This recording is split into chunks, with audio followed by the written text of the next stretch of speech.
Hi friends मु तनु आपन को स्वागत करुछि मोर फास्ट लॉन्ग वीडियो रे ए पिठाटा देखा जेते सुंदर खाइबा को मध्य सेते टेस्टी एको मु बनैछि जामकोली रे। हाँ से जामकोली जहाँ स्कूल रे आम समस्त फेवरेट थिला। तो जामकोली के मु फास्ट पानी रे पकई ताकू भल से धोई कि समय सुखिबा को छाड़ी देछि। जामकोली टिके हल्का सुखी गला पर ताकू मु तार मंजी आ ता मांस को अलगा करी काढी नेछि। आपन देखुथिबे मु सब मांस आ मंजी को भल भाबे अलगा करी देछि। आउ मंजी को अलगा कर सारला परे मंजी गुडा को फिंगी देबे। आउ जो मांस पाटा रहि जिवो सेटा को मु ग्राइंडर रे दे तार गोटे सुंदर भाबरे प्यूरी बनै नेछि। से प्यूरीटा को आपन देखि पारथिबे केते कलर केते सुंदर लागुछि। तो से प्यूरीटा को मु फास्ट ता पल्प आउ तार जो रसटा को सेटा को अलगा करी देछि छांकी की। छांकिला परे ता जो कलरटा आसथिला सेटा पूरा अमेजिंग थिला। मो भाबिथिली पूरा पर्पल आसीबा पर टिके सेटा मेरून टाइप रा कलर आसिला। तो तापरे मु चाउल को भिजेई की रखी देथिली। तो चाउल को भिजी गला पर ताको भल से ग्राइंड करी नेथिली। ग्राइंड करला पर मु फास्ट भाबिली पूरा बने नेबी सेथि पई मु नडिया को फटे देथिली। नडिया को फटे सारला परे थार जो पानीटा थिला से पानीटा को मु पी देथिली कारण सेटा मते बहुत ही भल लागे और पूरा मीठा थिला पीबा को।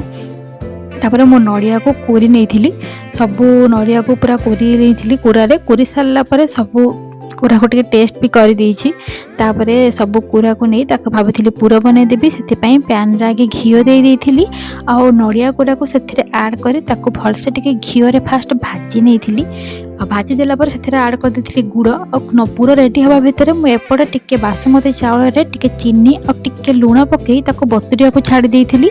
आ एथिरे मु ऐड करिछि ओनली रो कार्डामम सीड पाउडर जोटा कि बढ़िया टेस्ट दिए। तो मोर पूरा से भितर रेडी हो जाइछि। तापरे मु कड़ाई रो अल्प पानी दे से जो जामुन रो प्यूरीटा को ढाली देछि और सेथिरे टिके चीनी टिके लूण आ गोटे चामच घियो दे सेथिरे से जो ग्राइंड कर रखिथिले अरुआ चावल रो प्यूरीटा को ढाली खळीटा जंती नहीं भल से एपट सपट कर जंती नहीं। मत टिके प्रॉब्लम होता जंती बारे कहीं बहुत क्वांटिटी हो जाता मुझे मत प्रॉब्लम होता बट ताकू मुझे पूरा भल से जंती नहीं। आप देखुथे केते बढ़िया कलर आसी और जोटा कि भी फूड कलर यूज करनी पूरा नेचुराली ए कलरटा आसी। तापरे मु ताको ठंडा करना फैन रे रखी देइछि।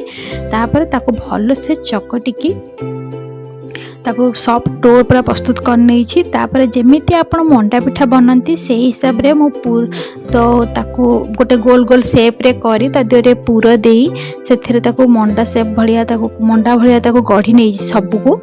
आउ सबू पिठा को गढ़िया पे मते टिके टाइम लगी थिला। पूरा रेसिपीटा करिया पे तो मते 2 ରୁ 2.5 घंटा लगी जाइथिला कहीं ना मु एका ही बनाउथिली सब काम करी। तो सब पिठा गढ़ा ही सारला परे तो ता दियरे मु जो रखिथिली चाउलटा को बासमती चाउल को मैरिनेट करी सेथिरे ताको सब कोट करी नेछि। भल से पूरा ताको हल्का हल्का हाथ रे कोट करिछि नहले से गुडी को बाहरी जिवो आ ठीक से लागिबनी। सेथि पई मु ताको पूरा भल से चापी चापी ताको भल से कोट करी नेछि। सब गुडी को कोट करी रखी देला परे ऑलरेडी केते सुंदर देखा जाउछि देखंतु। तो तापर ताको आमे स्टीम करबा। तो फास्ट स्टीम करिया पई मु स्टीमर रखी सेथिरे अल्प टिके घियो लगेई देथिली। आउ तापरे सेथिरे सब पिठा गुडी को गोटे गोटे करी धोई तापरे पिठा गुडी को स्टीम करिया पई छाड़ी देथिली। प्राय 15 ରୁ 20 मिनिट मते लागिथिला को स्टीम करिया पई। आ स्टीम हे सारला पर पिठाटी को खाली देखंतु आपन को जदी लोभ न होबो तो आपन मते कहिबे एते सुंदर देखा जाउछि। मोर तो इच्छा होतला को खाइबिनी को सजेई की रखी देबे रूम रे। बट मो भौणी ताको देखि आ कहला फास्ट ही कहला जे मते गरम गरम गोटे पिठा देई दे मु खाई देबी। एते सुंदर देखा जाउथला पिठा। ताको मु प्लेट को सब काढ़ी देली टिके हल्का ठंडा कली नहले खाई तो हबो नाही। तो हल्का ठंडा करी मो भौणी के आगे मु देई देथिल सेथरो दीटा और ताबरे मु ताको टिके प्लेट रे सजेई की देखि देथिली। आ आपण भी जदी पिठाटे को ट्राई करिया पे चाहउछती जामुकोली रो सीजन सरीबा पूर्व निश्चय थरे ट्राई करंतु और आपन को फीडबैक मो सहित निश्चय शेयर करंतु। रहिली जय जगन्नाथ।